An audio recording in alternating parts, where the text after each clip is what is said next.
Years and years, we've been told that wanting a border is racist. Only white supremacists want borders. Everyone else is an internationalist.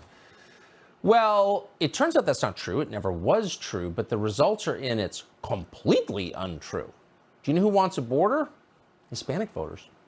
In 2020, Donald Trump flipped Zapata County in Texas. That's 95% Hispanic. And last night, if you need more evidence in a special election, a Republican called Mayra Flores flipped a district in South Texas that's 85% Hispanic. No Republican has represented that district since 1870.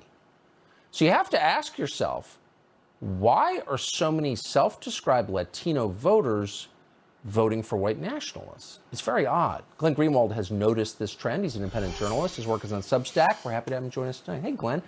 So how does this work exactly?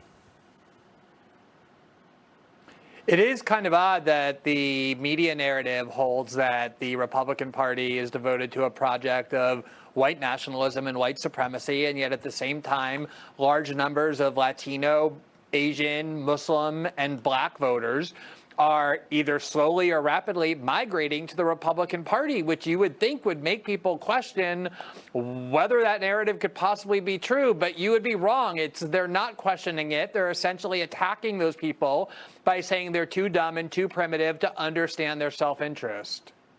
The Democratic Party, and I just know this from personal experience traveling a lot, does seem like a party that's wholly dominated by and that caters exclusively to the instincts of 45-year-old, affluent, personally unhappy white women. That's the way it seems to me. So how is that the multiracial party exactly? The split between the reality and what elite media and journalists and political people have been saying could not be wider. Under the Trump presidency, Trump was held up as this Hitler-like figure, one of the 2 or 3 most racist people who wanted to genocide all non-white people. He attracted more Black and more Latino and more Asian voters than any Republican in decades. And Joe Biden won for one reason and one reason only, because affluent suburban white women voted Democrat after voting for Republicans for a long time. It's the exact opposite of what the media has been claiming. And it's provable because we have the election result. It's just too unbelievable. Glenn Graham, great to see you. We will see you soon. Appreciate it. Yep. Good talking to you, Tucker.